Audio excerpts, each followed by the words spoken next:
और देखिए उस दिन जो क्वेश्चन हुआ था लगभग 240 नंबर क्वेश्चन तक हो गया था, उसके बीच कोई डाउट नहीं था। मैं फिर से पूछ रहा हूँ, फिर से एक बार लेके चल रहे हैं। क्वेश्चन नंबर मतलब फर्स्ट पेज पे 114 पेज पे किसी को कोई डाउट है? फर्स्ट पेज पे एक नंबर में ही है।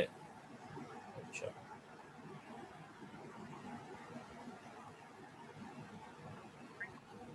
विच represents Mullerian duct in male rabbit? Male rabbit क्या होगा? मुलेरियन डक्ट याद करिए। मुलेरियन डक्ट से एक्चुअली मेल रैबिट में सेमिनल वेसिकल जो होता है वही मुलेरियन डक्ट से। देखो रैबिट और ह्यूमन का बहुत ज्यादा अंतर नहीं रहता है, ठीक है, कुछ कुछ चीजें अंतर है, लेकिन जैसे मुलेरियन डक्ट से क्या हुआ, ओवी डक्ट निकला था, और मैंने बताया था सेमिनल वेसिकल भी मुलेरियन डक्ट से ही निकलता है।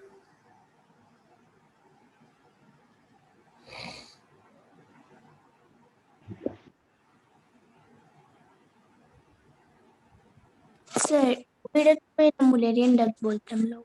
किसको? ओविडक्ट को, फैलोपियन ट्यूब को। नहीं नहीं, एक प्रिमिटिव स्ट्रक्चर एम्ब्रायनल स्टेज में बनता है उसको मुलेरियन डक्ट कहते हैं।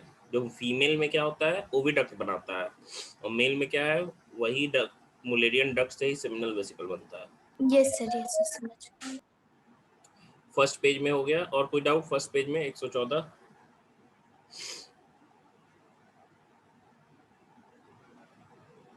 सर 13 नंबर एक बार। 13 नंबर वासा इफ्रेंशिया पॉजेज।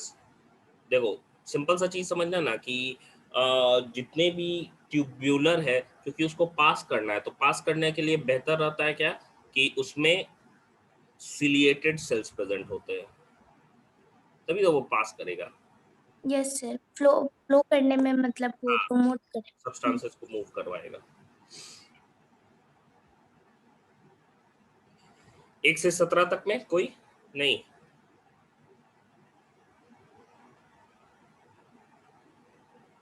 चलिए सेकंड पेज में 18 से लेके 36 तक के बीच में कोई क्वेश्चन? 18 से 36। 23 24। 23 सस्टेंटिकुलर सर। सेल सर्टोली सेल को कहते हैं। 23 पे सर 23 बोल रहे सर।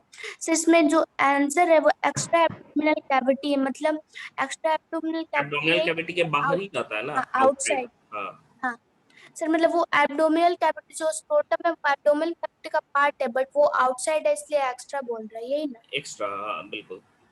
Yes next sir. 36 तक में 27 नंबर। 27 greater development of sperms in rabbit takes place in. Greater development कहने का मतलब क्या हो जाएगा? ग्रेटर डेवलपमेंट कहने का मतलब हो जाएगा मैचुरेशन। तो याद करिए मैचुरेशन जो है, फंक्शनल मैचुरेशन कहाँ होता है? एपिडाइडिमिस में होता है क्या? यस सर, तो उसमें भी वही होगा। मतलब कि सर ज्यादातर सिमिलरिटी हाँ ज्यादातर ह्यूमन देखो से। हम लोग ना पढ़ते ह्यूमन के तुलना में जो मैमल्स में हम लोग सारा एक्सपेरिमेंट रैबिट पे लेके चलते हैं, क्योंकि हमारे और रैबिट के एनाटॉमी में बहुत ज्यादा डिफरेंस नहीं होता है।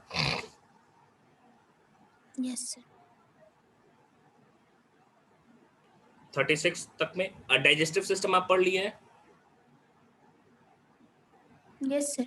तो उसमें आया होगा एक जेकब्सन ऑर्गन जो रैबिट में पाया जाता है। सर शायद अभी तक नहीं आया अच्छा, सर। नहीं नहीं सर, उसमें रैबिट वाला हम लोग नहीं पढ़ रहे हैं सर, केवल ह्यूमन वाला पढ़ रहे हैं उसमें।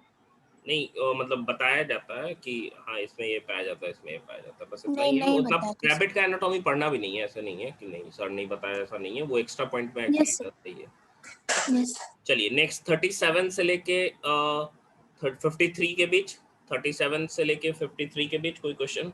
43 33, अच्छा 33, 43 अच्छा 43 सॉरी, 43 आफ्टर वैसेक्टोमी। देखो वैसेक्टोमी काट देते हैं ना, तो स्पर्म जो है वो इमीडिएटली डिसअपियर नहीं होता है, क्योंकि वास्ट डिफरेंस का किस पार्ट से, वास्ट डिफरेंस में भी स्पर्म प्रेजेंट रहता है पहले से। तो धीरे धीरे क्या होता है, जो वास्ट डिफरेंस में प्रेजेंट है वो पहले खत्म होगा, तो धीरे धीरे ग्रेजुअली खत्म होगा, कभी भी इमीडिएटली खत्म नहीं होगा। देखना ना ऑप्शन जो होता है ना, आप समझना इस चीज को, एब्रप्ट ऑप्शन कभी सही नहीं होता है, याद रखिएगा।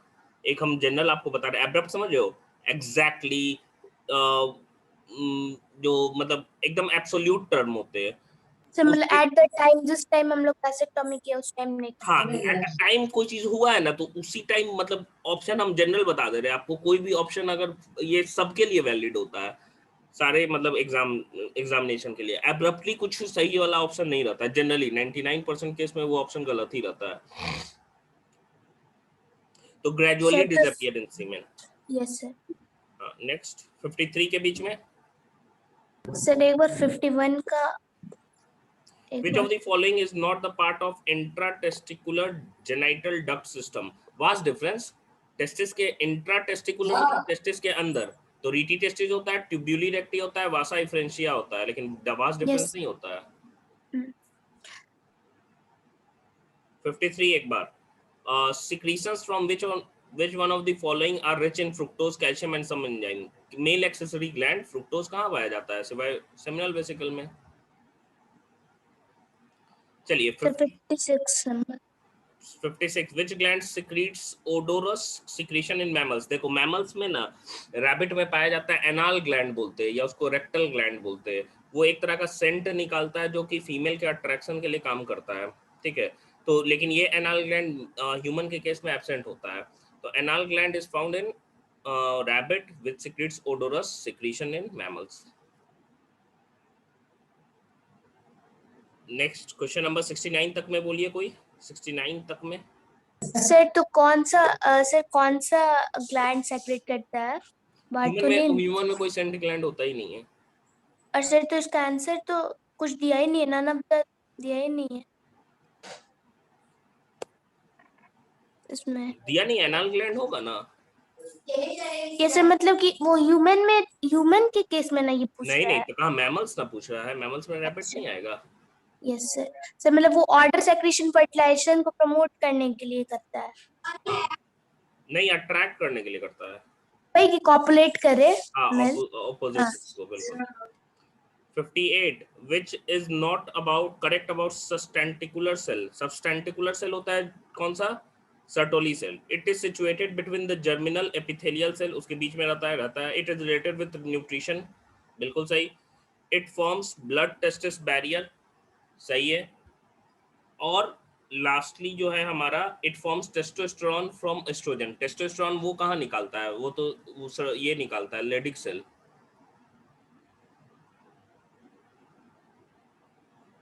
फोर्थ होगा, फोर्थ गलत है। चलिए 69 तक में और कोई इस पेज पे, 117 पे नहीं है। चलिए आगे 76 पे, if somatic chromosome number is 40, what shall be chromosomal number in the cell of seminiferous tubules? seminiferous tubule में दोनों रहेगा ना, सर मतलब स्पर्मेटोगोनिया। हाँ सर मतलब स्पर्मेटोगोनिया तो 40 रहेगा, प्राइमरी स्पर्मेटोसाइट भी 40 रहेगा, सेकेंडरी स्पर्मेटोसाइट का 20 होगा, तो उसमें 40 और 20 दोनों होगा। देखो एएफएमसी में पूछा गया है 94 में।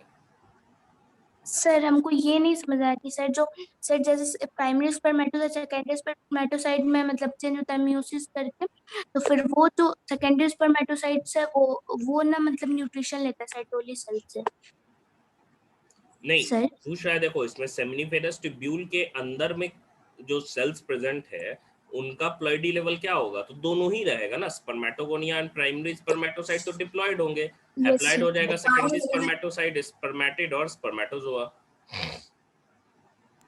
यस।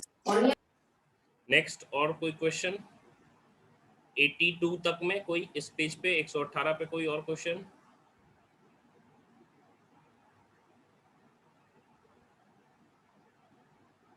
नहीं है इस पे, आ रहे सामने अभी। फिर 119 पे कोई question, 91 91, degenerative process of follicles, इसको अट्रेसिया कहते हैं। धीरे धीरे क्या होता है, एग्स जो है बर्थ के टाइम जितना बन गया, बर्थ से फिर क्या होता है, डीजेनरेट करता है, एंड प्यूबर्टी तक आते आते 60 से 80 हजार ही रह जाता है एग्स हर एग के अंदर, फॉलिकल्स यानी कि। तो अट्रेसिया इसको कहते हैं हम लोग, डीजेनरेशन को। एंड जो फॉलिकल बनते हैं उसको आर्ट्रेटिक फॉलिकल भी कहते हैं, जो डीजेनरेट कर जाते हैं। और कोई 101 तक में, 101 तक में? 104।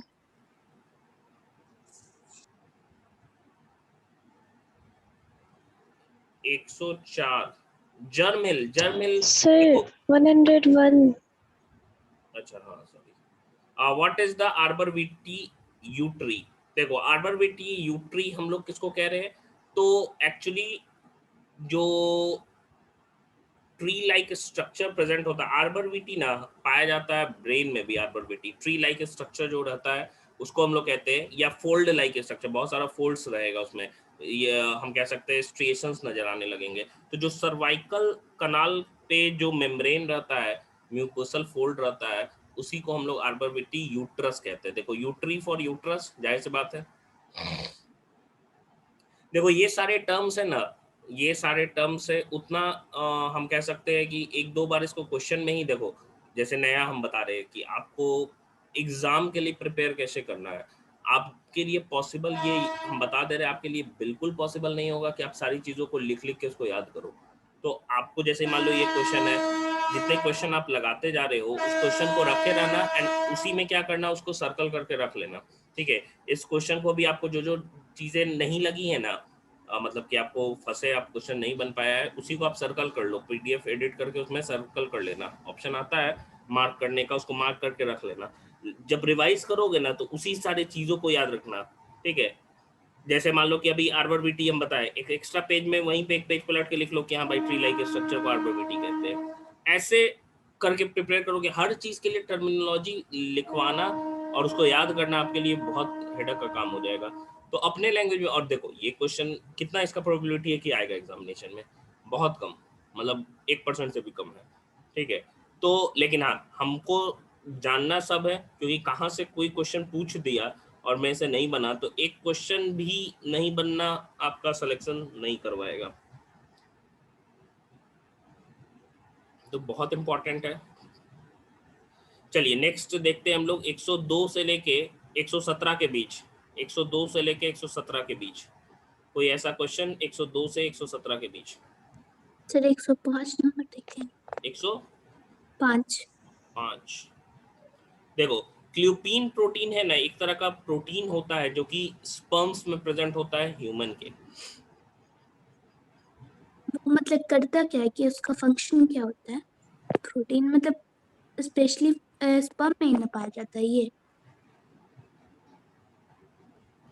क्या चीज तो मतलब स्पेशली स्पर्म में ही ना पाया जाता है क्ल्यूपिन प्रोटीन हाँ तो एक्चुअली क्या होता है ना कि ये प्रोटीन जो है स्पर्म हम कह सकते हैं स्पर्म के जो क्रोमोसोम है ना उसमें हिस्टोन प्रोटीन नहीं पाया जाता है ठीक है वहीं पे हिस्टोन के जगह पे ये क्ल्यूपिन प्रोटीन पाया जाता है जो कि बेसिक प्रोटीन है एंड ये भी डीएनए को क्या करता है बहुत एक्सट्रीम क्वाइल्ड स्टेट में पहुंचा देता है जो कि डीएनए एक्सट्रीम जितना समझना है ये चीज एकदम इम्पोर्टेंट है जितना ज्यादा वो क्वाइल्ड स्टेट में रहेगा ना जितना कंडेंस्ड फॉर्म में रहेगा उतना ही ज्यादा हम कह सकते हैं कि मिक्सिंग कैरेक्टर्स का हो सकता है या इंटरचेंजिंग या एक्सचेंज हो सकता है जितना ज्यादा क्वाइल्ड स्टेट में तो इसीलिए जरूरी होता है तो वहां पे क्योंकि हिस्टोन नहीं पाया जाता है तो वहां पे क्ल्यूपिन प्रोटीन जो कि वही काम करता है एक तरीके से मेनली ये जो क्ल्यूपिन है हिस्टोन में नॉर्मली लाइसिन रिच ज्यादा होता है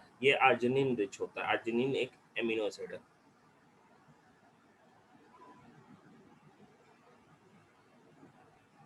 सर 110 103 10 एक minute arbor vitae are located at cylindrical part of uterus हो जाएगा सिलिंड्रिकल पार्ट क्या हो गया है सर्विक्स सर हम 10 बोले 110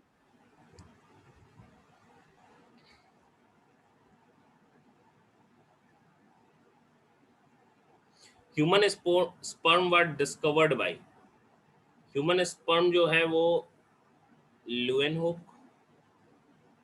Aristotle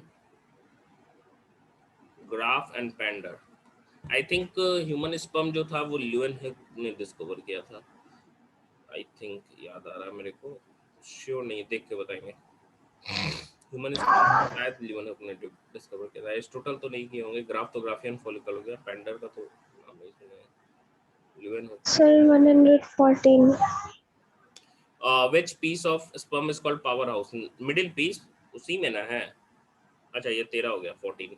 The sperm producing substances of enzymatic nature of sperm lysine in mammals it is called hyaluronidase कहते हैं, hyaluronidase collectively.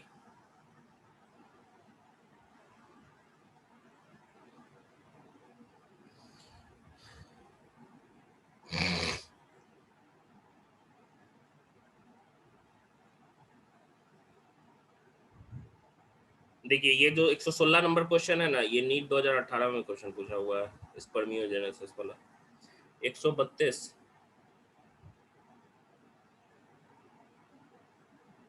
smallest sperm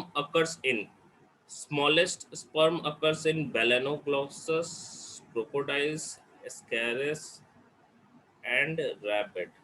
तो क्रोकोडाइल्स के केस में सबसे, रेप्टाइल्स के केस में सबसे स्मॉलेस्ट स्पर्म पाया जाता है, तो क्रोकोडाइल्स.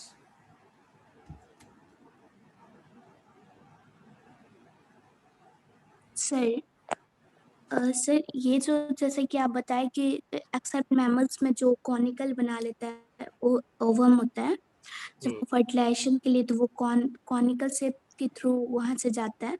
तो सर इस केस में तो स्पर्म छोटा है तो उसको कौन का फॉर्मेशन करने में मतलब ज्यादा जरूरी नहीं है सर, तो इसमें कौन का नहीं फॉर्मेशन नहीं, होता होगा ओवम. देखिए मैंने बताया कि स्मॉलेस्ट जो है फर्टिलाइजेशन कोन का जो कंसेप्ट था ना, वहाँ पे reception cone and fertilization cone, reception cone हम कह सकते हैं यहाँ पे बन रहा था जो मैमल्स के केस में, बाकियों में यस. फर्टिलाइजेशन कोन बनता है. तो मैंने बताया था फर्टिलाइजेशन कोन का बनना जरूरी है क्योंकि वो स्टिमुलस के रूप में काम करता है. छोटा होने से मतलब नहीं है, एक्टिव नहीं है ये. मैमल का जो है ह्यूमन का हम कह सकते हैं वो काफी एक्टिव होता है मैमल्स के केस में स्पर्म, यस सर समझ. इसी वजह से. 132 हो गया. 125 हाँ, hyaluronic acid which binds corona radiata is a mucopolysaccharide. Mucopolysaccharide होता है हाइलोरॉनिक एसिड. हमने बायोमोलिक्यूल्स पढ़ा है ना, ये पढ़ा सर है, आधा पढ़ रहे थे. आधा पढ़ा है. हाँ. 130 देखिए ना sir. 130 hmm, acrosome and it's membrane को गैलिया कैपिटस नहीं लिखवाए थे, गैलिया कैपिटस. नोट्सी में लिखवाए थे. सर नहीं है, पढ़ रहे थे नोट्स, मेरा छूट गया होगा क्योंकि. और 134 तक में और कोई question?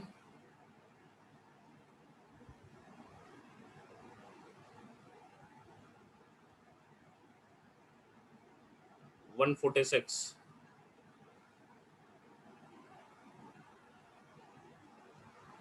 thin cytoplasmic layer is present in middle part of a sperm is known as मैंचीट बोलते हैं इसको हम लोग. मिडिल पार्ट में क्या है, साइटोप्लाज्म का लेयर बहुत पतला रहता है एंड उसी साइटोप्लाज्म में शीथ प्रेजेंट होता है जिसको नेबेन कण शीथ हम लोग कहते हैं, जो माइटोकॉन्ड्रिया का बना होता है. और कोई 147 तक नहीं? चलिए नेक्स्ट पेज पे देखिए तो 123 सर पेज पे. एक 148 नहीं करते ना. कौन सा? 148. 148 An egg of bird was coated with varnish. देखो वार्निश से कोट कर देंगे हम लोग उसको, तो क्या होगा कि एग जो है उसमें सारी न्यूट्रिएंट्स तो रहता है लेकिन उसका मेम्ब्रेन से ऑक्सीजन डिफ्यूज करते रहता है, ठीक है, गैसेस डिफ्यूज करते रहते हैं. तो ऊपर से वार्निश से कोट कर दिए, ठीक है, वार्निश पेंट से कोट कर दिए, तो वो क्या हो जाएगा, अब डिफ्यूजन नहीं होगा, तो मर जाएगा एग के अंदर जो एम्ब्रायो होगा ऑक्सीजन के डेफिशिएंसी के कारण. सर मतलब ऐसे हम लोग इसका कर बस ऐसे ही प्रैक्टिकल कर रहे हैं कि इसमें बॉडीज कर रहे हैं, देख रहे हैं इसका क्या हो रहा है. हाँ इस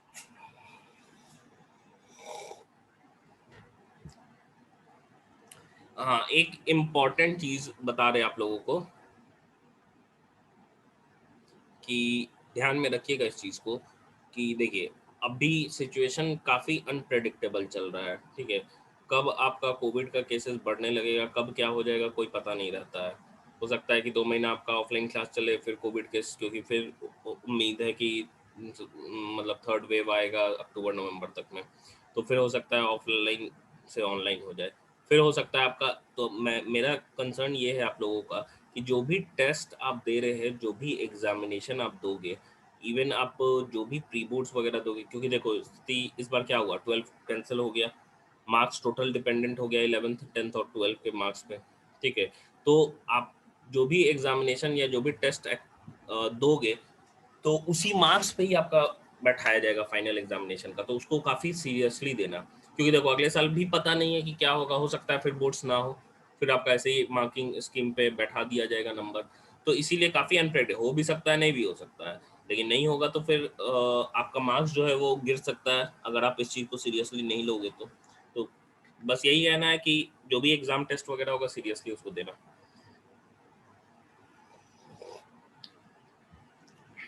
चलिए नेक्स्ट क्वेश्चन नंबर आप 164 तक में और कोई क्वेश्चन? अच्छा, एक्स वाला सारा क्वेश्चन बन गया था, ये सब पॉलीलेसिथल, मेगालेसिथल, आइसोलेसिथल टाइप का जितना क्वेश्चन आ रहा था।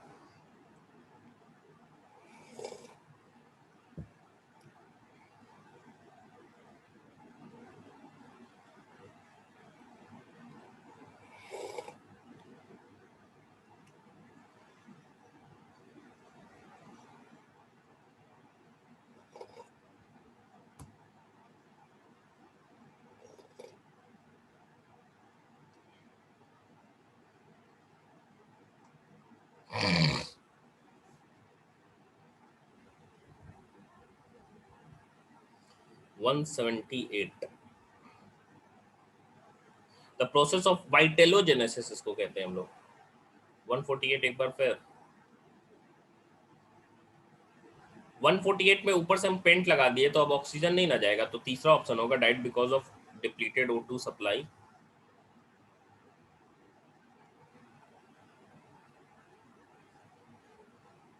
चलिए नेक्स्ट 179 तक में कोई क्वेश्चन, 124 पेज पे कोई नहीं, देख लीजिए एक बार 179 तक कोई क्वेश्चन है, आ रहे वैसे भी आ रहे। 179 तक कोई क्वेश्चन नहीं है, चलिए आगे बढ़े। सर एक हाँ थोड़ा बोलिए। सा बस डाउट है सर, जो 172 है सर, तो इसमें अनमैरिड से क्या होता है, अनमैरिड How से क्या? many polar bodies are produced during entire process of an unmarried human female? 1 होगा। देखो जहाँ पे अनमैरिड का एक हम कह सकते हैं कि मैरिज को कंसीडर किया गया है फॉर सेक्सुअल एक्सपीरियंस, तो मैरिज के बाद ही स्पर्म एंट्री होगा, तो सेकंड पोलर बॉडी बनेगा। उससे पहले जितना भी बनेगा, मतलब कि फॉलिकल्स रप्चर होंगे, तो पहला ही फर्स्ट ही पोलर बॉडी ना निकलेगा। यस सर जितना मतलब कि मैरिड और अनमैरिड का जो केस आएगा ना, उसमें यही कंसीडर कीजिएगा कि अनमैरिड को कंसीडर वर्जिन किया गया है एंड मैरिज को फॉर सेक्सुअल एक्सपीरियंस किया गया है। तो सर अगर यहाँ पे मैरिड होता है तो हम लोग 2 लिखते हैं। हाँ 2 लिखते हैं, बिल्कुल। यस। चलिए 179 तक कोई क्वेश्चन नहीं है, चलिए 180 से लेके 195 तक।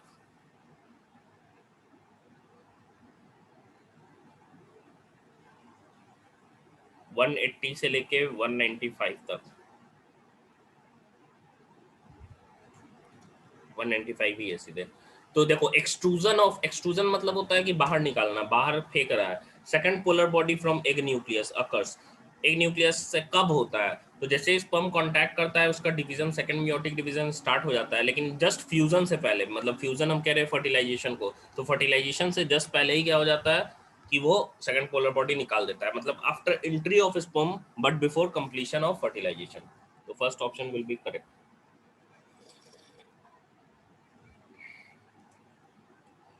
197, मैंने बताया था ना, अट्रेटिक फॉलिकल वही होते हैं जो कि कंप्लीटली डेवलप नहीं करते हैं, डीजनरेट कर जाते हैं, अट्रेसिया बोले थे, और फॉलिकल को अट्रेटिक।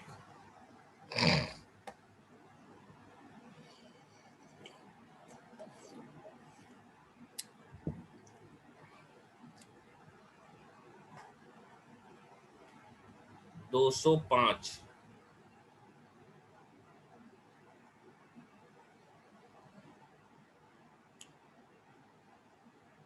देखो, when both ovary are removed from rat, then which hormone is decreased in blood? तो ब्लड में कौन सा हार्मोन डिक्रीज होगा? तो ओवरी याद करिएगा। अच्छा याद, देखो रैट आया, फिर मैमल आया ना, तो मैमल आया, रैट आ गया। हम चूहा पे बहुत एक्सपेरिमेंट किए सबसे ज़्यादा लैब में, फिर खरगोश के एनाटॉमी को पढ़ते हैं, फिर अगर मैं बात करूं तो हम लोग फ्रॉग पे किए हैं। अगर इंसेक्ट में बात करते हैं, सबसे ज़्यादा एक्सपेरिमेंट हम लोग किस पे करते हैं? तो ड्रोसोफिला फ्रूट फ्लाई पे करते हैं, जो कि जेनेटिक्स में भी हमको पढ़ना है। तो रैट आ गया, मतलब मैमल्स। याद करिए, अब मैं क्वेश्चन आपसे पूछता हूँ कि जैसे जैसे ओवरी में एस्ट्रोजन कौन कौन सा पार्ट निकालता है? ओवरी के अंदर एस्ट्रोजन कौन सिक्रीट करता है?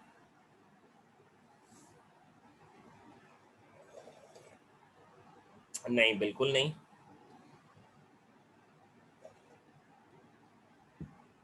याद करिए, मैंने बताया था सेकेंडरी फॉलिकल, बिल्कुल सही प्राची। सेकेंडरी फॉलिकल से क्या है कि सेकेंडरी फॉलिकल में कौन सा पार्ट कर रहा है? याद करिए, मैंने बताया था प्राइमरी और सेकेंडरी में क्या अंतर है। प्राइमरी में ग्रैनुलोसा सेल है, लेकिन उसके ऊपर जैसे थीका इंटरना एक्सटर्ना आ जाता है, वो सेकेंडरी बन जाता है।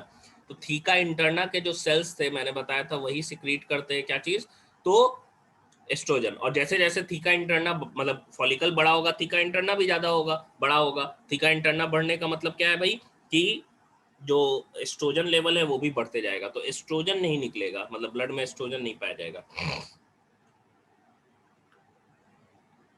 चलिए 211।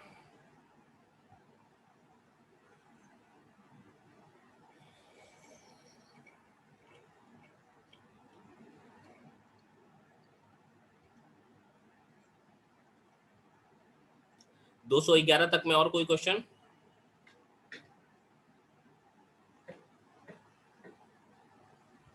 दो सौ सर ग्यारह तक में, हाँ बोलिए। सर 204 पूछा था। कौन सा 204? यस सर, इसमें बोल रहा है कि सिमिलैरिटी, तो which set is similar? Sir corpus ये luteum, Graafian follicles, sebum, sweet, sweet नहीं होना चाहिए था, वहां स्वेट होना चाहिए था। Bundle of His pacemaker, vitamin B7, niacin. तो किसको क्या हम बोल रहे हैं?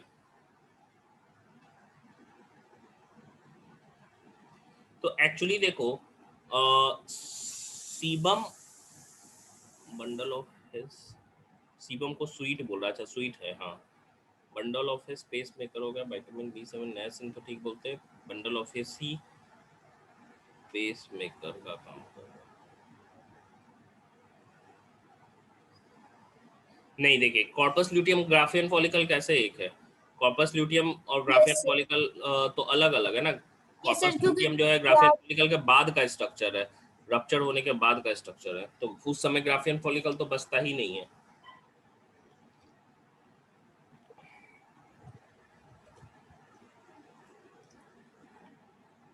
सर ग्राफियन फॉलिकल्स बस डीजेनरेट हो रहा है, तभी ना कॉर्पस ल्यूटियम फॉर्म होता है, वो हाँ एक तरह का उसका पार्ट ही ना कहलाएगा, बट ये सिमिलैरिटी थोड़ी हो पाएगा।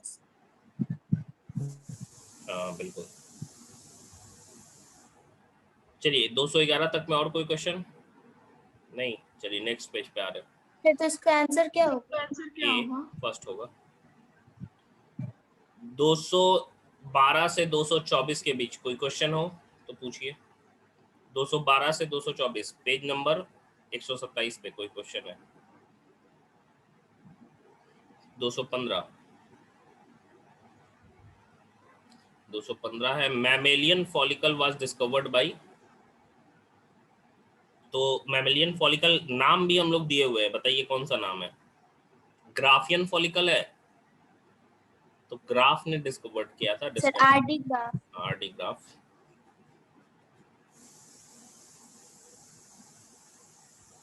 देखिए यहाँ वॉन बेयर है जिन्होंने क्लीवेज को बताया था। चलिए 224 तक में और कोई? 224 तक में और कोई? 218 228, 18 सर। 18,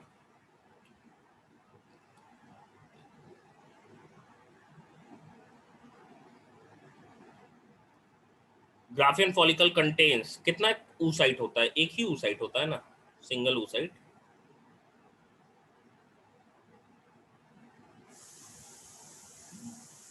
दो सौ छब्बीस की हम बात कर रहे हैं। तो menstrual cycle is controlled by, देखो oestrogen progesterone of ovary, FSH and LH of pituitary, दोनों कंट्रोल करता है मेंस्ट्रुअल साइकिल को। एस्ट्रोजन और प्रोजेस्टेरोन भी तो यूट्रस के वॉल को प्रोजेस्टेरोन के कारण हम कह सकते हैं कंट्रोल हो रहा है। तो दोनों, पिट्यूटरी हार्मोन भी और ओवेरियन हार्मोन दोनों कंट्रोल करता है। 128 पेज पे और कोई क्वेश्चन है? 240 के बीच में, उस दिन हम लोग 240 तक किए थे। 228 228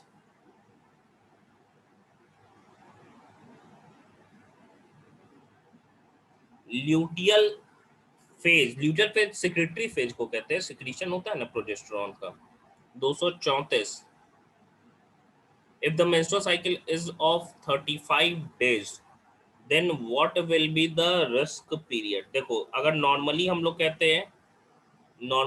कहते हैं कि 28 दिन का होता है, तो उसका आधा दिन पे क्या होता है? ओव्यूलेशन 14वें दिन पे होता है।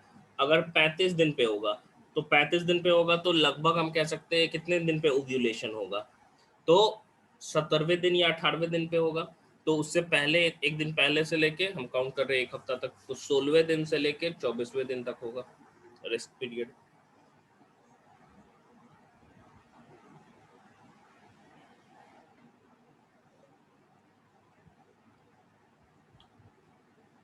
सर मतलब रिस्क पीरियड ये है ना कि जब फर्टाइल ओव्यूलेशन पीरियड, होता उस समय है।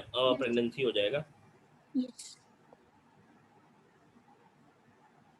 235 in absence of pregnancy corpus luteum क्या होता है? डीजनरेट कर जाता है सम टाइम बाद, कुछ टाइम बाद।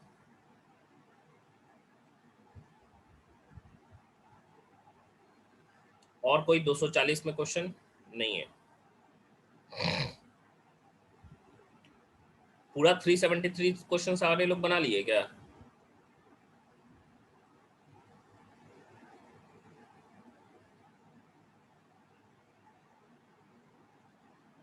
चलिए आगे बढ़ रहे हम लोग नेक्स्ट पेज पे, 300 तक बनाए हैं।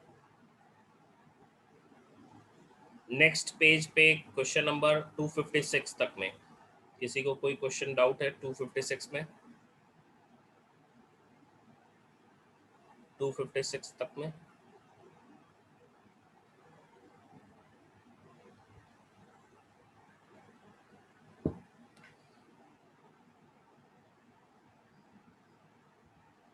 अरे इस क्वेश्चन एक भी नहीं बनाए हो क्या? शांत बैठा हुआ है। 264 टू 266, अच्छा 261 में डाउट है, तो यही है।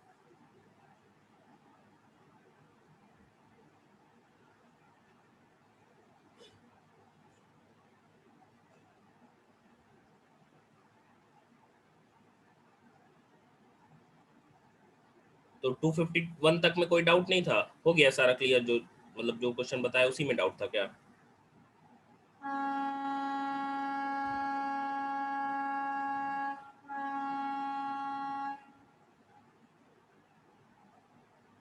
देखिए 261 में हम लोग कह रहे हैं, 261 क्वेश्चन निकलते हैं।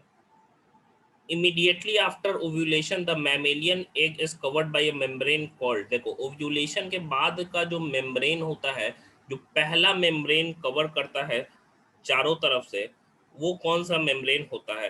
तो यहाँ पे दोनों मेम्ब्रेन हम कह रहे हैं। देखो मैमेलियन एग ओव्यूलेशन के बाद हम कह सकते हैं दोनों लेयर से ना कवर रहता है। अंदर में क्या होता है? जोना पेलुसिडा होता है, एंड बाहर में क्या होता है? वो कोरोना रेडियाटा होता है। तो दोनों मेम्ब्रेन होता है इसमें। कोरियन तो नहीं बनेगा, कोरियन एक्स्ट्रा एम्ब्रेनिक है, मतलब फर्टिलाइजेशन के बाद बनेगा। तो दोनों ही लेयर होता है।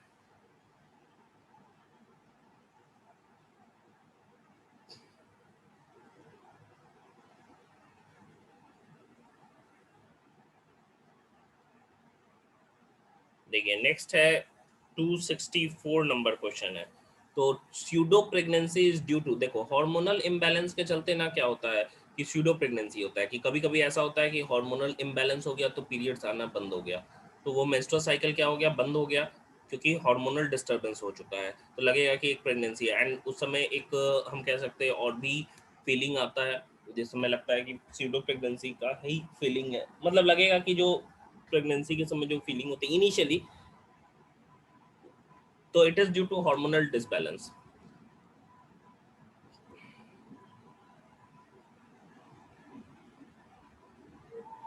नेक्स्ट सर बोलिए।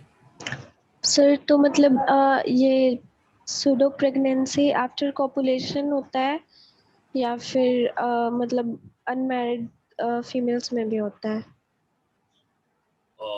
ये बिल्कुल आफ्टर पॉपुलेशन ही होगा।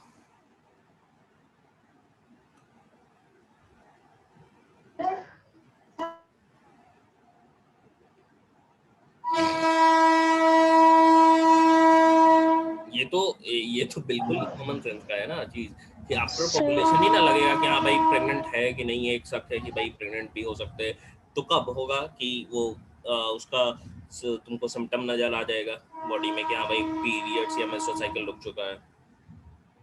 उससे पहले भी होता है, मतलब कि ये देखो ये हार्मोनल डिसबैलेंस तो पहले भी हो रहा है, पहले भी मान लो हो सकता है कि गैप आ सकता है मेंस्ट्रुअल साइकिल में, लेकिन उस समय ये कंफर्म है ना कि हाँ भाई द पर्सन और the female has not experience any sexual intercourse, so that's why उस केस में तो उसको पता है कि भाई ये चीज हार्मोनल डिसबैलेंस के चलते हैं। लेकिन आफ्टर पॉपुलेशन क्या होगा, एक हम कह सकते हैं कि अगर ये चीज हुआ तो एक दिमाग में है कि भाई प्रेग्नेंट भी हो सकते हैं।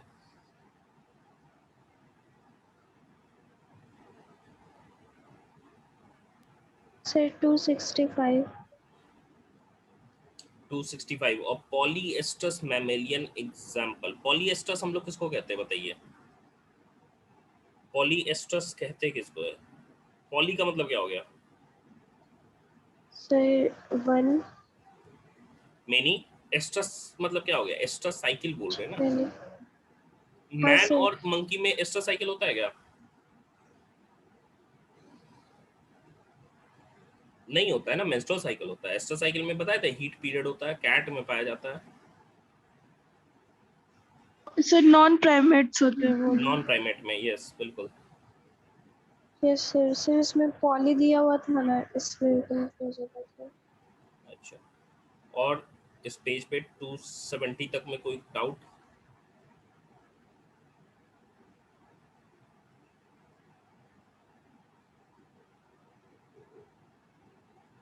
नहीं, चलिए तो आगे बढ़ते हैं। 271 से लेके 286 के बीच डाउट, पेज 131 पे। से 272 276 पे ही है। 272 एक मिनट। सर ये सब हम लोग कैसे पढ़े? पॉलीस्पर्मी कॉमन जो होता है। Polyspermy is common in frog, man, birds, sea urchin. तो पॉलीस्पर्मी जो है ज़्यादातर हम कह सकते हैं कॉमन हमको देखने को मिलता है, क्योंकि देखना इस चीज़ को लेके कि बर्ड्स के केस में होता है ना कि बर्ड्स के केस में वो जो फर्टिलाइजेशन मेम्ब्रेन बन जाता है वो बर्ड्स के कॉर्टिकल रिएक्शन वैसा देखने को हमको बर्ड्स के एग में नहीं मिलता है। कारण इसलिए है ना क्योंकि बर्ड्स के एग में मेगालेसिथल एग पाया जाता है, तो अमाउंट ऑफ योग काफ़ी ज़्यादा होता है, जिसके वजह से फर्टिलाइजेशन मेम्ब्रेन नहीं बन पाता है, तो एक से ज़्यादा स्पर्म भी एंटर कर जाता है। सर तो हम ये कह सकते हैं कि जिसमें योग अमाउंट तो योग ज्यादा होगा। अमाउंट ज़्यादा होगा उसमें पॉलीस्पर्मी कॉमन होगा। Yes.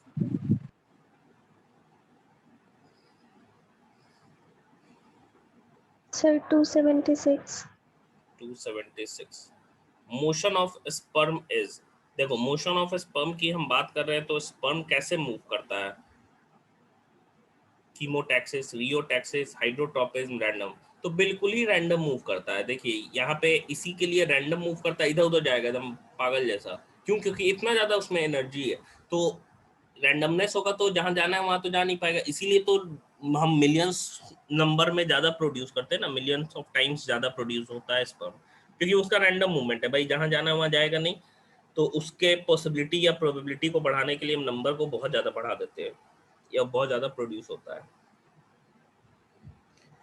79 Yes, sir. 279. The process of fertilisation in Hertwig ने बताया था।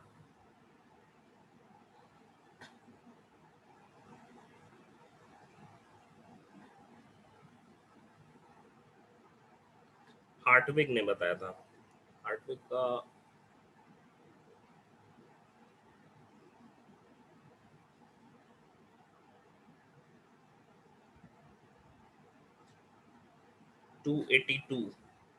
एंटी फर्टिलाइजिंग क्या है? एंटी फर्टिलाइजिंग हमने पढ़ा था कि ये एक तरह का क्या होता है, प्रोटीन होता है, ठीक है, प्रोटीन होता है, सिंपल प्रोटीन होता है, ग्लाइकोप्रोटीन नहीं रहता है। एंटी फर्टिलाइजिंग स्पर्म पे पाया जाता है, फर्टिलाइजिंग एक पे पाया जाता है, स्पर्म पे एंटी फर्टिलाइजिंग पाया जाता है। 287 की हम बात कर रहे हैं, नेक्स्ट पेज पे। Acrosome reaction in sperm is triggered by. Acrosome reaction कब होता है? तो एक्रोसोम रिएक्शन कब होता है, याद करिए, जैसे ही वो कोरोना रेडिएटा को टच होता है तो उसके एक्रोसोम से क्या होता है, एंजाइम्स निकलना स्टार्ट होता है, इसी चीज को एक्रोसोमल रिएक्शन हम कहते हैं। तो लाइसिन निकलना स्टार्ट होगा, तभी क्या होगा, एक्रोसोम रिएक्शन होगा।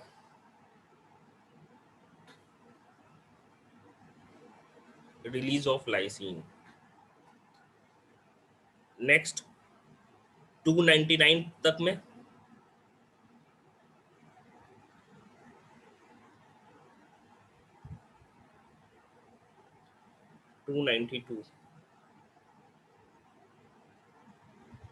At the time of fertilization, sperm head enters in the egg from, किस साइड से एग के एंटर हो रहा है? तो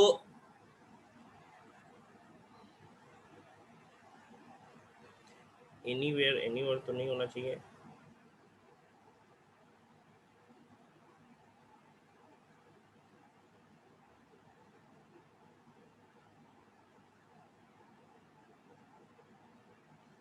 देखिए दो पोल होता है, एक साइड को कहते हैं जहां से क्या होता है कि जो एग है उसमें स्पर्म जैसे ही एंटर कर रहा होता है, तो जैसे ही एंटर कर रहा होता है तभी क्या है, वो सेकंड मियोटिक डिवीजन स्टार्ट हो जाता है and second polar body release होता है।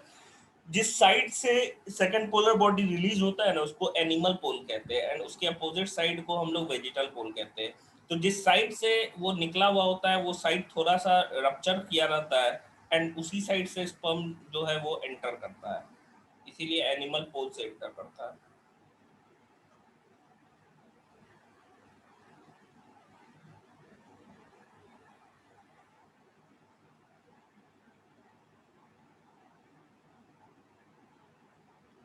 टू 299 तक में और कोई क्वेश्चन?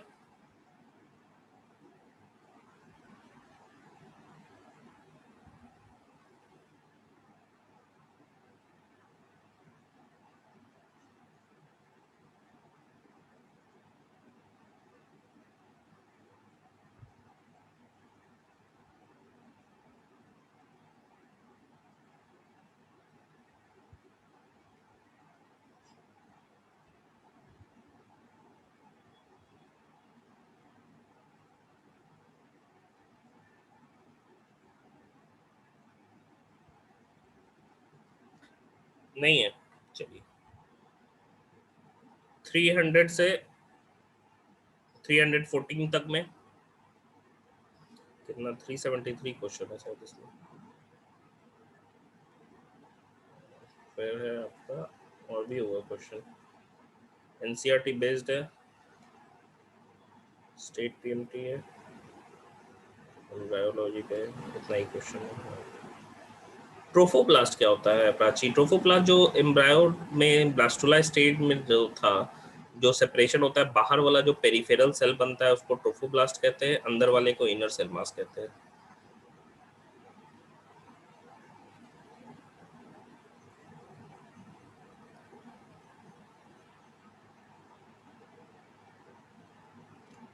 300 से क्वेश्चन उसके बाद नहीं बनाए हैं कोई?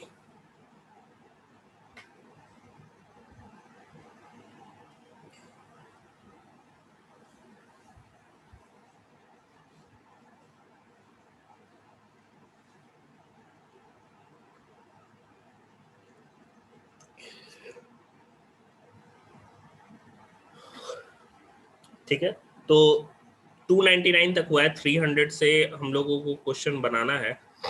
नेक्स्ट क्लास में हम लोग 300 से डिस्कस कर लेंगे क्वेश्चन को। अभी बोलिए कोई डाउट है तो पूछिए, दूसरा इससे हटा के कोई डाउट है तो कोई पूछ सकते हैं। आज हम ये भी भेज देंगे, ये तो हो गया आपका रिप्रोडक्शन का। अब इसमें कितना क्वेश्चन होता है, 100 क्वेश्चन के अप्रॉक्स बचा हुआ होगा, 100 सवा 100।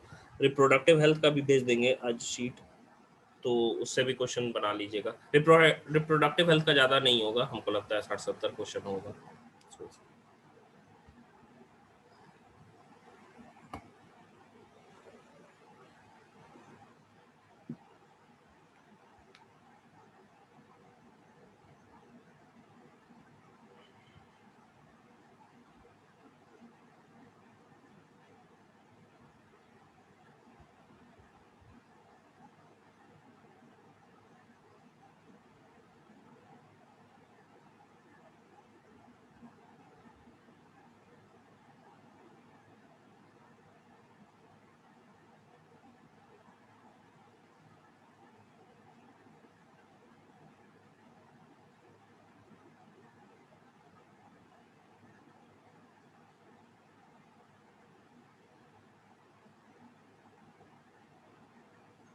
सर हाँ बोलिए। सर एक मतलब जो सर आपने लिखा था due to lack of progesterone hormone, एक पॉइंट था कि आफ्टर ओव्यूलेशन। हाँ सर पूछे हाँ पूछिए। सर बोल रहे हैं ना कि आप, एक पॉइंट था उसमें हाँ कि after ovulation the ovum is viable for only 2 days while sperm introduced into the vagina can survive for a maximum 4 days। तो मतलब ये कि ये इसमें यही कहना चाह रहा है ना कि वो जो स्पर्म वो वहां पे जाके रह सकता है, और जब तक ओवन मतलब वो फैलोपियन ट्यूब में नहीं आ जाए 2 दिन तक वहां पे रह सकता है, और 2 दिन के बाद उसके बाद मतलब 4 दिन तक मैक्सिमम रह सकता है, लेकिन फर्टिलाइज जो ओवम होगा वो 2 ही दिन तक रहता है।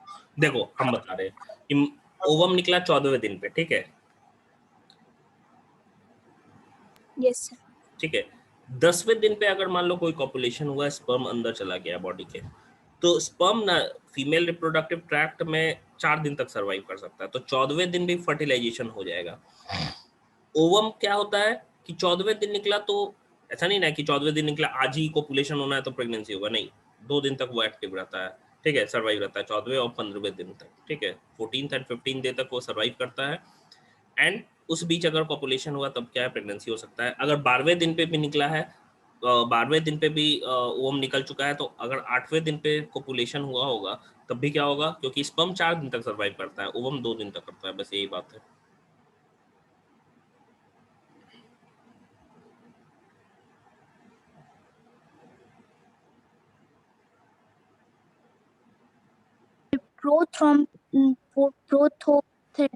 प्रोथोथोरियन मैमल्स क्या होता है? प्रोथोथोरियन मैमल्स, प्रोटोथेरियन मैमल्स। थोड़ा टाइप कर दीजिएगा क्या आप पूछ रही हैं, मैं इसमें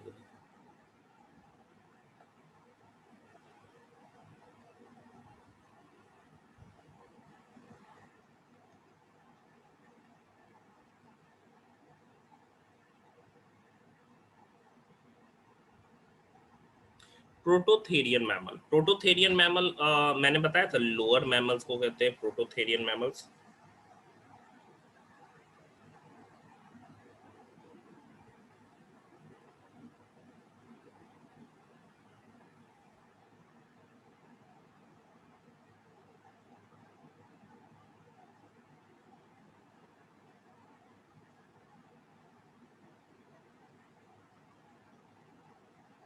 सर जो टर्शियरी एक लोअर मैमल्स को देखो, दो है, यूथेरिया हम लोग कहते हैं, यूथेरियन मैमल्स, और दूसरा होता है प्रोटोथेरियन। यूथेरियन हायर मैमल्स हो गया जो एग लेइंग नहीं होते, प्रोटोथेरियन एग लेइंग होते हैं। एक किडना प्लेटिपस जो होता है ना, एग लेइंग मैमल्स, वो प्रोटोथेरिया ग्रुप में आते हैं। हाँ बोलिए।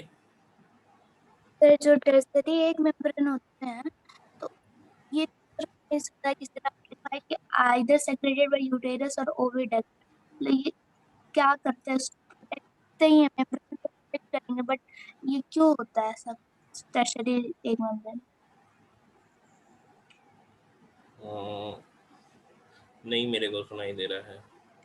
सर सर अब आ रहा है वॉइस? हाँ अब आ रहा। सर बोल रहे ना टर्सरी एक मेम्ब्रेन, एक बार समझा दे सर। टर्शियरी एग मेम्ब्रेन, देखो प्राइमरी एग मेम्ब्रेन तो ओवम खुद ही रिलीज किया, ठीक है, जोना पेलुसिडा, और हम कह सकते हैं आपका जो विटेलाइन मेम्ब्रेन होता है वो हो गया। दूसरा क्या होता है सेकेंडरी, जो कि उसके ऊपर से रिलीज होता है, वो कौन करता है, तो ओवरी करता है। तीसरा फैलोपियन डक्ट और यूट्रस करता है, जो कि बनाता है, जिसको टर्शियरी एग मेम्ब्रेन कहते हैं। जो एग लेइंग एनिमल्स का कैरेक्टरिस्टिक होता है टर्शियरी, जैसे कि वो पानी में भी दे रहा है तो उस पर जेली कोट होगा, जैसे फ्रॉग के केस में। अगर वो टेरेस्ट्रियल हैबिटेट में दे रहा है तो उस पर शेल होगा, जैसे बर्ड्स के केस में। तो वो टर्शियरी एग मेम्ब्रेन यूट्रस या ओविडक्ट निकालता है।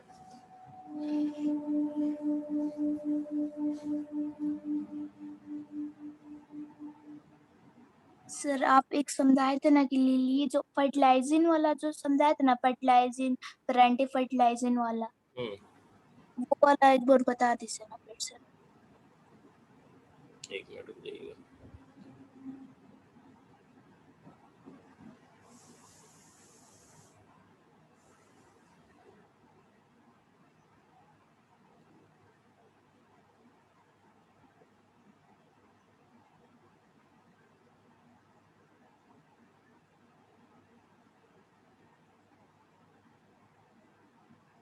ये वाला ना, यस सर।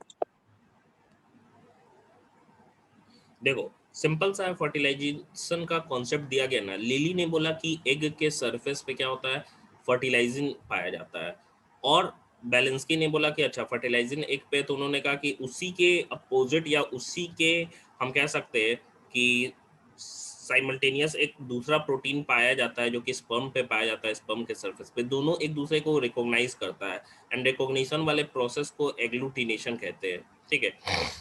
इसी के बाद से वॉशरमैन एंड सेलिंग ने कहा कि स्पर्म के सरफेस पे एक बाइंडिंग नाम का प्रोटीन पाया जाता है, जो कि एग पे जो एक तरह का ग्लाइकोप्रोटीन प्रेजेंट होता है, जो उसके ZP3 रीजन पे पाया जाता है, एग के जोना पेलुसिडा 3 रीजन पे।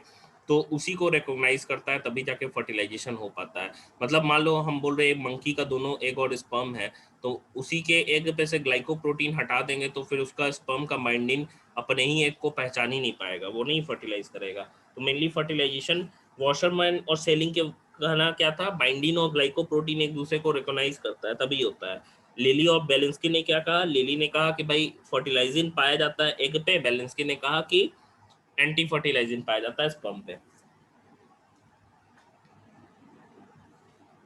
Yes sir.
मोरूला वाला एक्सप्लेन करते हैं।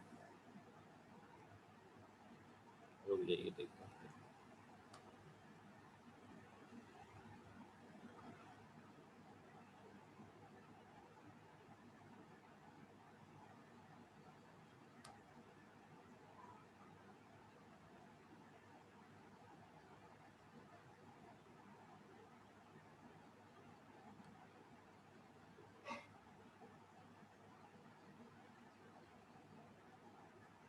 देखो मोरूला स्टेज को हम इनिशियली स्टेज जो कहते हैं, 8 सेल के बाद से 16 सेल के स्टेज को ही, जो ब्लास्टोमर वाला स्टेज रहता है, उसी को मोरूला कहते हैं।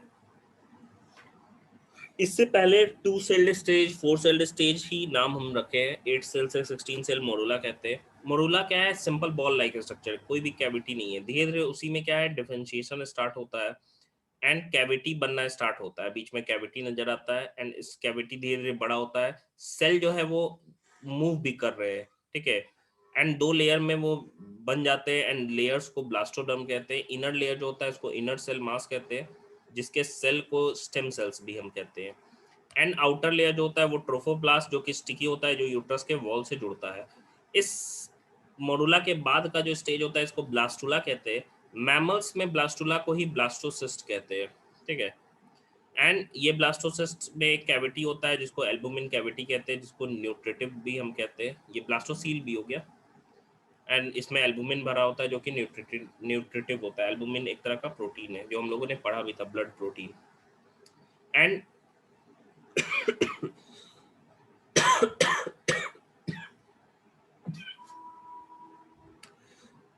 ये ट्रोफोब्लास्ट का वो सेल, वो लेयर जो कि इस साइड प्रेजेंट है इनर सेल मास के तरफ, उसको सेल्स ऑफ रॉबर कहते हैं, जो कि एमनियन के फॉर्मेशन में काम करता है, इसलिए एमनियोजेनिक सेल्स भी कहते हैं उनको।